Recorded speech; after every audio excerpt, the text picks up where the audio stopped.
All right, guys, welcome to another episode of Mompreneurs Making Moves. I'm your host, Amraya Murdoch. And if you have been thinking about starting a business but not knowing where to start, what systems to use, how to reach your people, I'm opening up a small business group coaching program. And I'm excited to tell you guys more about that probably on another episode. But if you're thinking about it and you're like, how can I build the life that I want for myself, then reach out because help is here. I've done it. I've walked with many people through the same process, and now I'm giving it to you in that group. And so let's connect and empower each other. And today I am excited to introduce you to Amanda Russell. And I love this because the title of this episode is When Motherhood Gets Awkward, Turning Chaos into Copy That Connects. When I was reading Amanda's bio, and she put awkward mama 3, I just thought that was such a refreshing way to describe yourself, because I think we're all here trying to look polished and seem like we have everything together and things are fine, but we as moms know if you're really momming it, it is a day by day, second by second type thing. It is not a we've got it all together, unless you have a nanny and a really rich husband, and yes, you might be the exception for sure. But with that being said, how are you today, Amanda? Hey, I'm good. I'm good. Thank you so much for having me. Of course. And also, Amanda has her podcast as well. Yes. So definitely, link will be below. Definitely check that out. Make sure to subscribe, all the things. But I want to go back to that awkward mama 3. How did you come up with that? And why are you embracing that identity to help that in shaping your brand voice? Yeah. How did I come with it? I don't know. I think like the Lord just gave it to me. Like I've always just been weird, and kind of awkward, and like I'm very socially awkward. And then that didn't change when I had kids, right? But now I have to like be out in the world with them. And so when I started my business, the whole point of this was so that I could be home more with them. Um, and not, I was commuting like an hour plus every day. So, like, even, working that 9 to 5, but then having those long commutes on either end, like, I was barely here. And so, yeah, it just kind of became a thing. And why would I build it into my brand? I can't hide it. I can't hide it. It's here. You see it. And so, like, for a long time, I really did try to, because you're right, when you're, especially in the online space, like, everyone is trying to be, like, so curated and so just perfect. And, like, that's not me. That's never been me. And I didn't have, like, the energy to try to hide it anymore. Especially with 3 kids. Like, I don't have the energy for a whole lot. And, like, that's not what I want to spend my time doing. So, yeah. Yeah, no, I love that. And tell us about your main business, Chaos Coordination. What inspired that, and how did writing become more than just a creative outlet for you? Yeah, for sure. So I started Chaos Coordination actually as a virtual assisting business. Hmm. That's kind of how I got into it. I was a paralegal for a decade, and then I have 3 kids, and so I had my third baby. I had them all in 4.5 years, so that's like, Wow. yeah, I always say it's like a lot of kids and not a whole lot of years. And so I just couldn't, like I said, I couldn't do that back, and like I couldn't do the drive. I wasn't being 100% at my job. I was not giving 100% to my kids. And so um, I stayed home for like about a year and a half, and I was also really bad at that. Um, so then I started my business, and very slowly it started very much as like a part-time kind of like just like a side hustle. It was kind of just like an outlet for me, but also it gave us a little bit of extra income. 'Cause obviously my husband was still working and he has a good job, so like we were fine, but it just kind of gave me something a little bit like more. And then it just kind of naturally developed into what it is now, which is content and copywriting. So I do website copy, content for blogs, and then email marketing copy. And I did just bring back my social media management packages. Cool. So yeah, so it's all of that. And it's kind of just like coordinating all of that chaos of Mhm. writing and copy, and like that's not the kind of stuff that people get into business for. They don't want to do that. Yeah. But that's what I'm here for. So Love that. And how did you find your niche? honestly, I kind of stumbled upon it. I've always been a writer. When I went into that was actually I wanted to be a lawyer originally when I Mm. became a paralegal, but then I got pregnant a whole bunch of times, and so that got sidetracked. But yeah, once I kind of learned more about like the online space and what you can do here, and I just kind of like was studying and learning and growing, and yeah, so it's where I am now. It's been almost 7 years. Wow. It'll be 7 years next month, actually, in April. Wow. So yeah, Amazing. Well, congratulations. thank That you, is, thank that you. is amazing. That's an accomplishment. I Yeah, mean, it's an accomplishment just to get up in the morning, but especially when you're running a business and you have kids. it's true. Okay. So tell me about with your kids being that close together, did you feel pressure to quickly bounce back, body wise, emotionally, like all the things where it's like, I should be like all of a sudden like this super mom, you know? Like when you look Oh around, yeah. moms that are more or less put together, at least when they're in front of you. And they're like, oh, yeah, I didn't notice all the hard parts. I'm fine. Did you feel like pressure to be that, to become this mom that all of a sudden should bounce back and be fine and ready to go and thankful for all the things, even though it's really hard? Like, talk to me about, because it was so close together, um, like, what were, I guess what I'm asking is, what are a couple of the challenges that you specifically faced given that circumstance and given the pressure we tend to put on ourselves to bounce back as moms? Yeah, for sure. So I think for me, I was really wrapped up in like what you see online where like celebrities are able to bounce back immediately, but you don't think of like all the people that they have behind them, right? Like they have the personal chefs, they have the house cleaners, they have the trainers. Like you normal, quote unquote normal people don't have that, but we Yeah. still expect that that's what we're going, that's what's going to happen. And they are so close. They're so close. Like I had my third daughter 2 weeks before my second daughter's second birthday. Wow. Yes. And I'd Wow. already had my son, so like he was already in the mix. And yeah, it was just there definitely is that pressure, and I think by the time I got to Elena, who's my third baby, like I just didn't have the energy. Like I can't do this. Um and that was I had postpartum depression with my son, who's my oldest, and then with Elena, my youngest. And I think a lot of that plays into that pressure to like bounce back. You have to work like you don't have kids, but be a mom like you don't work, and it's like, Yes. yeah, it's a Yes. lot. It's a lot of noise, and just a lot of bullshit. Like it's not people can't do it, and I think yeah, just kind of removing that hopefully will help someone else. I don't know. Yeah, no, for sure. So what did you conclude then moving forward for yourself? Like besides like, okay, yeah, that's not real. So then what do you tell yourself, you know? Yeah, I mean, I think I definitely still have days that I struggle with it. I'll be completely honest. Like the past 2 weeks, like I have just not been feeling it. Like I feel like I'm failing at life, in general, and I think we all kind of have that. But Yeah. one thing, and this is so cliche, but like I have two little girls watching me, so like if I want to flip the script for them, like I have to do it for myself too. And so I always kind of try to keep that in mind. Like I always say, I went through something kind of traumatic when I had my middle daughter. And I always say that like she gave me the strength to choose myself and to stand up for myself. And then Wow. my younger daughter gave me the strength to just go out and go all in on the business and all in on myself. And so far it's been working out. It Yeah. supports us. And so, but Amazing. yeah, just knowing that you have like those little eyes watching you, I feel like that kind of changes things for me. Yeah. Yeah. And I love that. And I think too, one of the things that's hard besides the pressure we put on ourselves and the comparison for sure, like that is the biggest thing, like you said, social media. For me too, I see it all the time and I'm thinking, wow, okay. So, you know, my favorite one, which is gonna sound bad and it's not like you asked, but my favorite one right now is I see the reel where the wife has a very rich husband, huge mansion of a house, kids are completely cared for by nanny, and then she says, find you a spouse who can do basically take complete care of you. And then it paints this picture that complete care of you means you got to be in a mansion with a limo with a nanny. And if he's not doing that, then you didn't find the right person. And that's not true Yeah. because most of us are not going to be living like that. Yeah. And so I really like how you're reclaiming your power and understanding. Yeah, that's reality for those people, but let's look, if we're going to look at the picture, let's look at the whole picture. Yeah. Um, and then also just give yourself grace and understand that where we are right now is a beautiful place for the kids that we are having the ability to be a role model for, right? It's a privilege. Um, okay, so what I want to talk about now is tell me why it's important to have a copywriter and to have someone just take that over.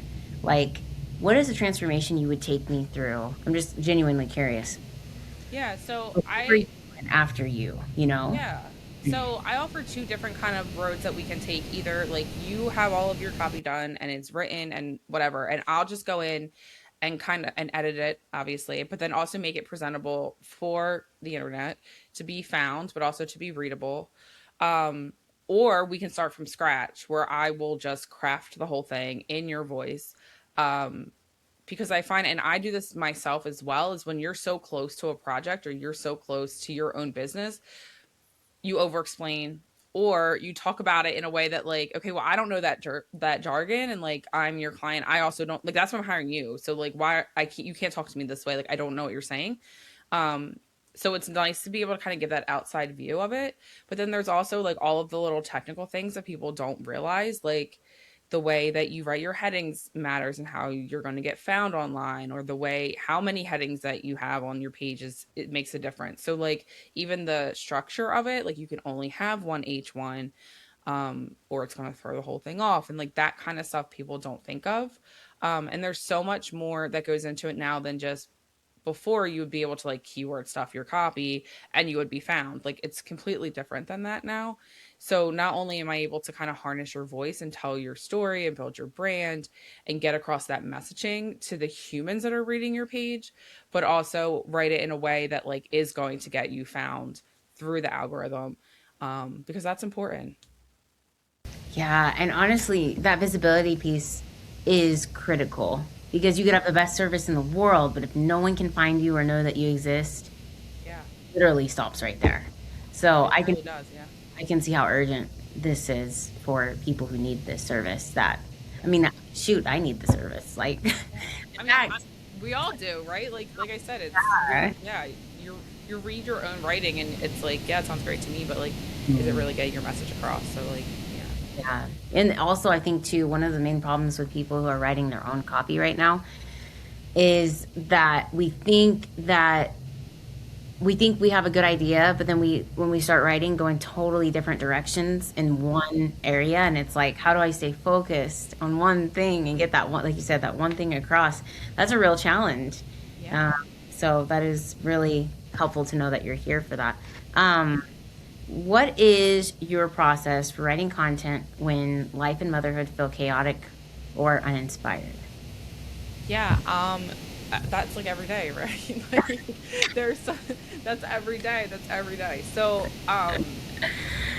honestly, my biggest thing, and I've gotten better at this. I used to be really bad at this. Is sometimes when it's overwhelming and it feels too much, I just walk away. Like I have to just walk away and go do something else. Even Yeah. if it's just like watch a TV show for 30 minutes or like do a little, like I just have to walk away from my computer, um, and then come back more with like an open mind. Even just like go for a quick walk, take a shower, like something so simple, because it is very, very easy to get, you know, take that train off the track. And my kids are older, so my son he's 13, and then I have a 10-year-old and an 8-year-old. And so sometimes when they come home from school, like I could think that I have 2 more hours to work because we don't have any activities to do, but like depending on how their day went, it could throw the whole thing off, right? And so, um, yeah, just kind of being able to like compartmentalize, but also walk away when you need to. Like if you're sitting at your computer trying to write something and you're super stressed about it, like nothing good is gonna come from that. Like pushing yourself through that is not gonna. You just have to give yourself that break, because you're just gonna write crap and you just walk away. Yeah. Yeah. Do you also do like coaching for someone who's like wanting to grow in their copywriting? I haven't really added that yet. I do offer strategy sessions like for business owners, Okay. because sometimes it really is just helpful to like talk it out with somebody else, and I can be like, oh, okay, that's a great idea. What if you reframed it this way? Or that's a great idea, but make sure you hit these ABC points. Yeah.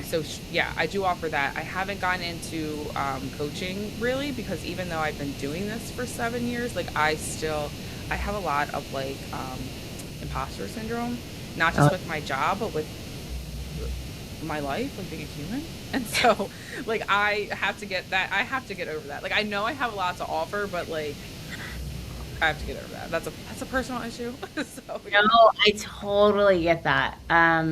Yeah, no, I totally get that. And it's hard because the thing about being a mom is you're everything to everyone all at once and you don't get a break, you Yeah. know?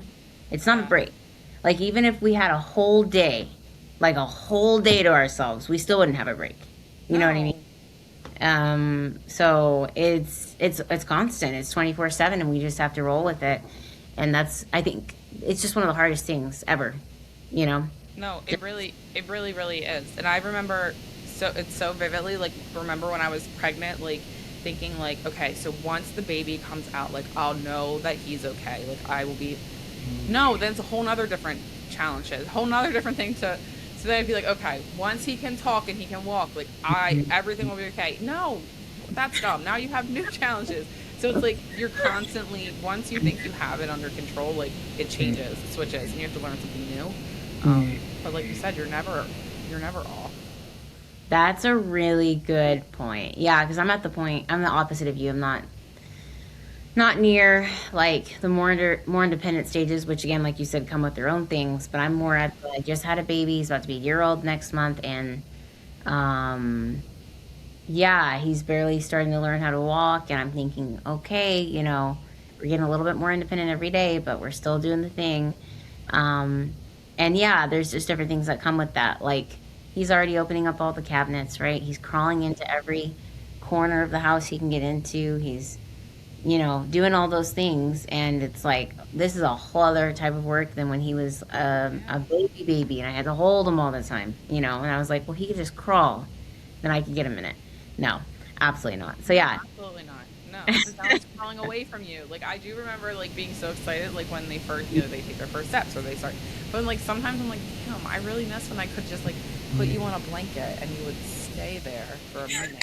Like, you would like be under, those little play mats with like the things and they hang down. Like, I could just put you there and you would stay there for a second. Yeah, once they start moving, don't stop. Yeah, man. Yep. Okay, so what are some of the biggest copywriting mistakes you see small business owners make when they're trying to connect with their audience? Give me like your top three. Top three. Okay. So I think one of the biggest is that you write what you think that you want to hear, not necessarily what your audience is looking for, what they want to hear. That's good. That's a big one. Like, I don't think people realize how important it is to kind of do that research on your audience before you start to write your copy, so that how can you connect with them if you don't know what they're looking for you to say. Yeah. So that's a big one. Another big one I would say is being too wordy. Like, you don't have to over explain yourself. Let's cut, snip, snip that. And then the third one is relying too much on ChatGPT. Like, AI is a great tool. If you want to use it, it's really cool to like organize your thoughts or however, but please, for the love of God, read it before you post it, because they're like, please stop this. And also, like, the algorithm, it's funny, it's like AI versus AI, right? Like, it's starting to pick up on that AI generated content and then it pushes it down. So like, yeah, you got your website written all in a day because you used AI, but now no one's going to see it because it got flagged as AI content. Wow. So yeah, like I said, if you want to use AI, cool, like, that's fine, but just make sure that you go back and you put that human touch on it, because that's what makes you stand out. No, that is so good. That is so good. And I think that's what's interesting too, this whole AI thing. Because a lot of people are becoming unbeknownst to them how intensely they're depending on it, but extremely codependent on AI, even to make decisions in their daily lives, like down to what should I eat and how should I talk to my partner, and like things where the boundaries start to get more than just blurred. It's like that shouldn't have even been an area that we'd have to think about. But that's where we're at. But coming back to the work piece of it, because it has nothing to do with business. Let me focus that. I know that me offering a premium virtual assistant service, a lot of people are like, yeah, well, I have AI who does the assistants. And again, like you said, I think there's a place for it. But just out of curiosity, for your copywriting and your content, and the brand strategy and all the things, what would you say? Why would you say AI by itself, besides the fact that AI is against AI and it'll not necessarily even be seen, which is huge because that's the whole point? Why else would you say that using your services versus AI is worth someone's time. Yeah, for sure. So besides, like you said, the AI versus AI thing, I think what a lot of people don't realize when they're not in this world all day long is that when AI doesn't know something, it doesn't tell you like, hey, I don't know. It just makes it up. And so sometimes you could put facts like in your, and say you're writing a blog about whatever topic, it'll put facts in there that might not actually be true. It hallucinated, it just made it up. And I actually saw this thing on Threads yesterday actually, and I shared it on Threads because it made me so mad. But it was Hillary Duff, and listen, I'm a Lizzie McGuire fan. Okay, I love her, but she said like because of how she grew up as like a child actor, she didn't really get to go to school, but she didn't need to because she had Google and Chat GPT, and I was like, please don't leave your education to Chat GPT. Like, please don't do that, because like I said, if it doesn't know, it makes it up. And I Yeah. feel like it could be a lot of misinformation there. And a lot of times, even if you say like, hey, if you cite a source, include the link, if you check those links, a lot of times they don't even exist. Yes, I have noticed that. Yeah. Yeah, yeah, for sure. That's a good point. Wow, that's intense. Yeah, well, that's another. I mean, like I said, it's another thing of being a human, having a human look over it or start it from scratch. Like, I don't ever want to give my clients something that's false, so I fact check everything more than once, because the last thing I want is to write your website copy and then it's wrong or it's lies. Like, I don't want you to look like a liar, because then I look like a liar, and so I'll double check it. Like, Chat GPT and Gemini, like, they're not going to do that. They don't care. So yeah, that I think would be a big red flag for me. Yeah, no, that's crazy, and actually, that's helpful too for me in terms of why you need an executive assistant that knows what they're doing with the tools that are available, but just not dependent on tools alone. Yeah, that's crazy. Yeah.